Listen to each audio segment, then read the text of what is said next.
Olá, tudo bem com vocês? Como vocês estão? Eu sou a Marta e eu tô aqui para contar para vocês mais uma história que a vida escreveu.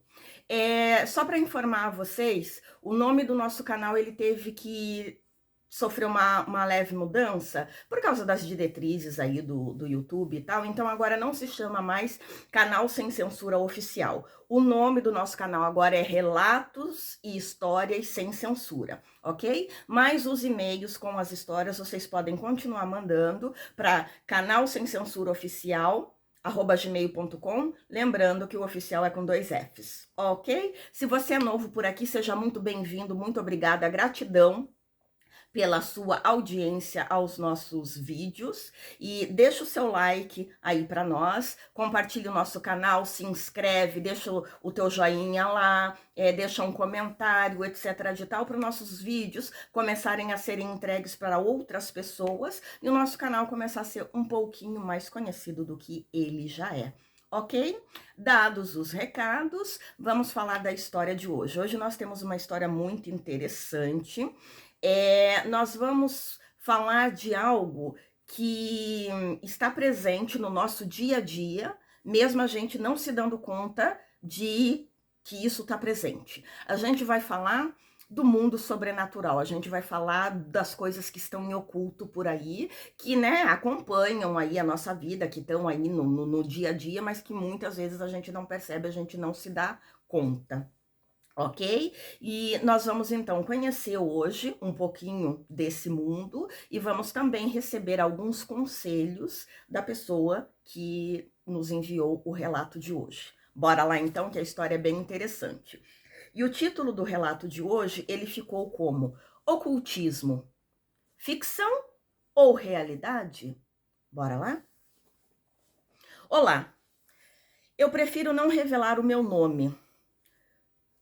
Hoje eu apenas quero abrir os olhos de todos aqueles que gostam de mexer com o oculto. Durante a minha adolescência, eu amava tudo que era referente ao mundo sobrenatural. Também sempre gostei de simbolismo, como bruxas, gnomos e essas coisas. E aos meus 14 anos, eu resolvi me aprofundar um pouco mais e comecei a estudar bruxaria. No princípio, era apenas por curiosidade. Com o passar do tempo, eu comecei a fazer pequenos encantamentos, só para experimentar e ver se realmente tudo aquilo dava certo. E para minha surpresa, não é que realmente funcionava, dava certo sim. Eram feitiços muito simples os que eu fazia, mas eu estava vendo que realmente dava certo, estava obtendo resultados. Depois disso, eu resolvi estudar mais e mais para poder ter conhecimento e poder. Já que tudo estava dando certo, eu quis me aprofundar. Nada mais na vida me interessava. Eu usava todo o tempo que eu podia adquirindo conhecimento. Com 19 anos, eu me filiei a uma casta de bruxas. Depois disso, o meu crescimento ele foi notório. Eu que já lia tarô, comecei também a trabalhar com cristais e com a bola mágica. Muitos de vocês podem não acreditar, mas se você fizer as coisas da maneira certa, você vai obter resultados. Então eu abri para mim uma página na internet com a intenção de me tornar uma pessoa conhecida no meio. E para isso eu não estava cobrando absolutamente nada. Eu usava todo o conhecimento que eu tinha e estava indo muito bem nesse caminho, estava conseguindo ajudar as pessoas que me procuravam. E com isso, eu comecei a estudar outras ramificações do ocultismo, comecei a crescer e a me tornar aquela pessoa conhecida que era o meu objetivo. Só que eu não imaginava que somente fazendo coisas boas seria impossível eu crescer e ter o conhecimento popular, digamos assim, que eu desejava, né, que eu almejava. Então eu comecei a fazer pequenos acordos com entidades, deixando bem claro que eu não fazia absolutamente nada que envolvesse o livre-arbítrio. Até que um dia eu fui convidado para conhecer um local que trabalhava com forças ocultas um pouco mais fortes e muito mais poderosas. Naquela noite, eu saí daquele lugar querendo mudar a minha vida. Eu havia visto lá pessoas da mídia, gente que nós conhecemos e sabemos que tem muito dinheiro e muito poder. E eu queria aquilo para mim. Voltei naquele local outras 5 vezes. Cada vez que eu ia, eu voltava para casa desejando fazer parte daquele mundo. Uma noite eu tive um sonho, e nesse sonho eu fazia parte de uma elite poderosa que tinha o domínio de tudo e de todos. Naquele sonho eu vivi coisas tremendas. Acordei com 100% de certeza do que eu deveria fazer. Voltei naquele lugar e fiz um acordo de riqueza e poder que duraria 3 anos. Eu fiz tudo o que me foi orientado. E com pouco tempo, minha vida deslanchou. Pessoas famosas e importantes começaram a me procurar para obter ajuda espiritual. Eu ganhava muito dinheiro. No final dos 3 anos, me disseram que eu deveria refazer aquele acordo, caso eu quisesse manter a minha boa vida e o meu status. Eu fiz, mas o que me cobraram foi um pouco além do valor que haviam me cobrado antes. E o tempo agora seria de 2 anos. Ao fim dos 2 anos, eu precisei renovar outra vez e o preço envolveu sangue. E ao final desses 2 anos, eu repeti tudo outra vez. E agora por 5 anos. E não precisa dizer, eu não preciso dizer a vocês que o valor foi bem alto, né? Entendedores entenderão. Com esse novo acordo, eu consegui 10 anos de total estabilidade. Continuei tendo tudo o que eu queria, não faltava dinheiro e profissionalmente eu estava tendo muito êxito e muito reconhecimento. Ao longo de todos esses anos que eu estou comentando com vocês, eu acabei me casando e a pessoa com quem eu me casei era totalmente de fora desse meio. E eu nunca revelei a ela o quão profundo eu estava inserido no ocultismo. Na nossa relação, estávamos tendo muita dificuldade para conseguir engravidar. Mesmo fazendo todo tipo de encantamento, não estávamos tendo resultado. Todas as entidades que consultei me diziam que no momento certo a gravidez aconteceria. Nós decidimos ir ao médico só para ver se estava tudo bem, né, com a nossa saúde. Mas, para nossa surpresa, estava realmente tudo ok com ambos. Então, não nos restava outra a não ser realmente esperar. Aos 7 anos do meu novo acordo, aquele que teria validade de 10 anos, eu recebi um recado para comparecer lá naquele local onde eu tinha feito os acordos, numa determinada data, numa sexta-feira, à meia-noite. Estava uma noite um pouco estranha, meio sombria, e eu não estava me sentindo muito bem, não. Estava com dor de cabeça e sentindo meu coração um pouco apertado. Naquela noite, eu acabei escutando algo que realmente não esperava. Me disseram que nos últimos 7 anos eu havia conseguido tudo e agora era a hora de demonstrar toda a minha gratidão.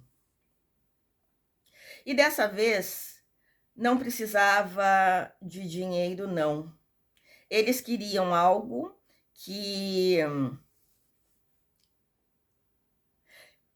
na espiritualidade é muito mais valioso do que o dinheiro. Eles queriam sangue humano.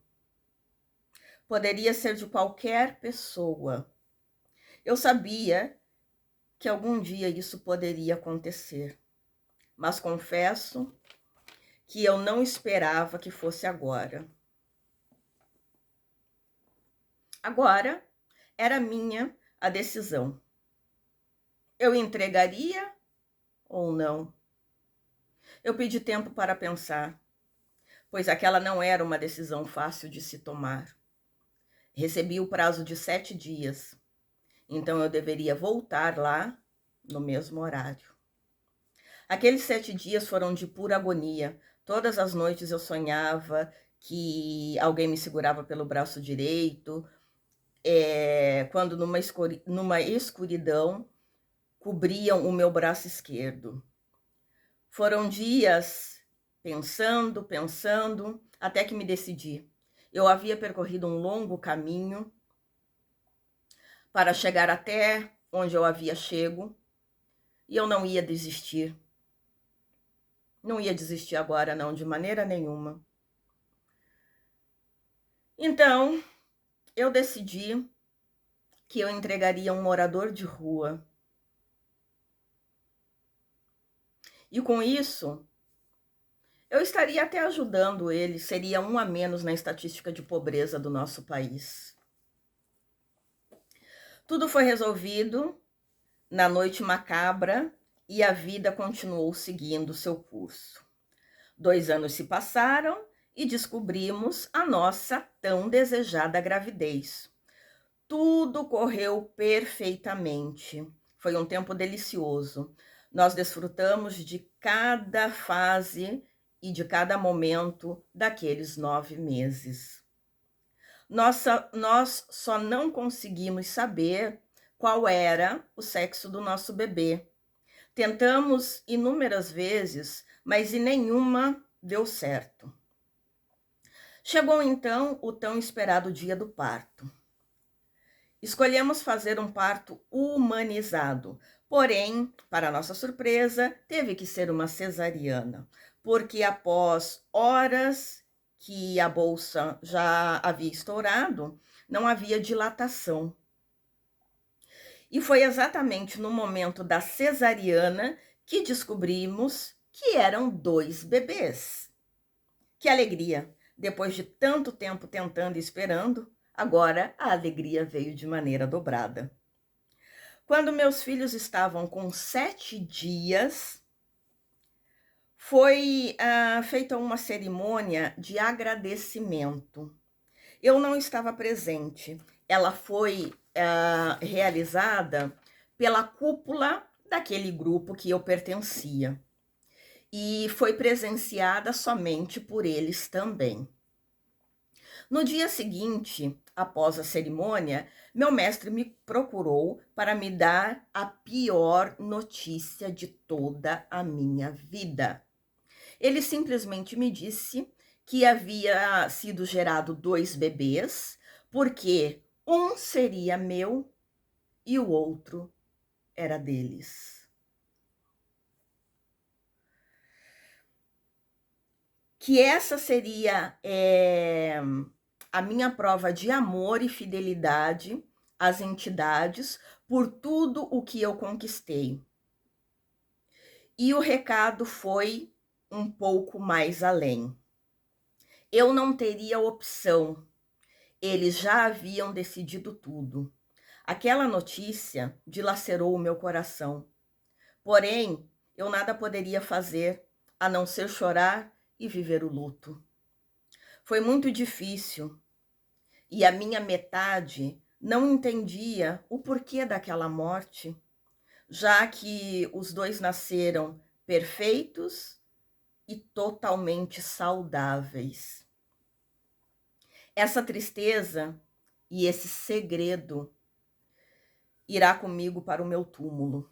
Até hoje carrego dentro de mim essa dor. Após esse acontecido, tivemos outros 2 filhos. Hoje, os 3 já são formados, têm ótimos empregos, tudo com ajuda espiritual, obviamente. O meu padrão de vida é elevado, mesmo sem ser político. Ao longo dos anos, eu tenho ajudado muitas pessoas e algumas instituições de caridade também. Eu já estou na terceira idade e há alguns anos atrás eu queria me retirar de tudo isso, sair desse meio, queria voltar a ser uma pessoa qualquer, no meio disso tudo, sem ter tanto compromisso e sem ter tanta obrigação. Isso foi considerado por eles uma afronta e uma demonstração de infidelidade. E a resposta que me foi dada foi a seguinte: caso eu saísse, eu veria um a um dos meus familiares partindo desse mundo de maneira muito feia. Com isso, é lógico que eles conseguiram me prender. Eu não fui obediente a minha vida toda para acabar perdendo tudo agora na minha velhice, no final da minha vida. E por total obrigação, eu acabei me tornando uma isca. Hoje em dia é isso que eu sou para eles. Eu sou uma isca para atrair outras pessoas. Eu tenho como trabalho atender pessoas de maneira gratuita, ajudá-las a melhorar de vida de forma rápida e convencê-las a fazer o mesmo acordo que eu fiz. Como aquele primeiro que eu fiz lá no passado, lembram? Depois disso, aí eles mesmos se encarregam de ir dando corda para que as pessoas acabem se enforcando sozinhas, da mesma maneira que aconteceu comigo. Aqui deixo a vocês a minha advertência. Não se metam com isso. Você pode achar que está fazendo bem, mas quando você descobrir a verdade, provavelmente já será tarde demais. Eu sei o preço mais alto de todos, eu ainda vou pagar lá na eternidade. Por enquanto, eu continuo vivendo aqui com o peso e com a dor de ter entregado muitas pessoas que moravam na rua, de ter perdido um dos meus filhos e de ter feito muitas outras coisas que eu não tenho nem coragem de contar aqui. O arrependimento corrói o meu coração. Mas como eu falei a vocês antes, eu não fui obediente a minha vida toda a eles, obediente a eles a minha vida toda, para perder tudo o que eu tenho agora. A minha família vive um alto padrão de vida. Eu sempre tive um alto padrão de vida. E eu não quero deixá-los na miséria e muito menos vê-los partindo de forma trágica. Cuidem dos passos que vocês estão dando hoje, para ter certeza de onde vocês estarão amanhã. Sei que muitos não vão acreditar. Eu não me importo com isso. Você acreditar ou não não muda a minha situação espiritual, muito menos livra o mundo de todo o controle que eles têm. Se cuidem. Babado! O que a gente comenta dessa história? Senhor do céu! Primeira coisa que, na realidade, além da pessoa não ter revelado o nome dela, não ficou claro para mim se é homem ou mulher, né? Porque falou tipo, nós não conseguíamos engravidar, a minha metade ficou sem entender o porquê que o filho acabou morrendo depois de nascer, né? A minha metade pode ser, se você é homem, a sua metade pode ser uma mulher. Se você é mulher, a tua metade pode ser um homem, ou a tua metade pode ser. Enfim, né? Vocês estão entendendo a linha de raciocínio aqui. Então a gente não sabe se é homem ou mulher. A única coisa que a gente conseguiu, eu pelo menos consegui entender nessa história, é que essa pessoa sempre foi meio que voltada para esse tipo de situação, né? Para o ocultismo, gostando dessas coisas e tal. E acabou se envolvendo, se envolvendo, se envolvendo, se envolvendo, se envolvendo mais e mais e mais e mais, até que chegou um momento que, tipo assim, tava com os dois pés, o corpo todo, as mãos e a cabeça enfiada lá no negócio. E daí já tava na vida boa, né? Aquela coisa arada toda, e já não tinha coragem de sair para não perder tudo aquilo que adquiriu, mesmo sabendo que os preços ou os valores, né, que estão sendo cobrados são extremamente altos a ponto de ter perdido o próprio filho. Bem, bem difícil falar qualquer coisa a respeito disso, né? Mas vamos pegar aí o conselho que a pessoa deixou pra gente, né? O que ele falou aqui no conselho? Vamos procurar aqui. Deixa vocês a minha advertência. Não se metam com isso. Você pode achar que está fazendo o bem, mas quando você descobrir toda a verdade, já será tarde demais. Então vamos reter isso aí pra gente, vamos andar no nosso caminhozinho aqui, porque a eternidade é longa demais pra gente ficar sofrendo. Já basta o sofrimento que a gente passa aqui nessa terra, né? Brigadão por vocês acompanharem junto comigo essa história. Se vocês tiverem algum comentário, né, a respeito de toda essa situação aí, deixem aí na caixa de comentários pra gente, que eu particularmente vou estar lendo cada um deles, porque me interessou bastante essa história, e eu imagino que vai aparecer aí diversas opiniões e pontos de vista diferentes. Ok? Eu fico por aqui hoje. Beijão para vocês e nós nos vemos no próximo vídeo.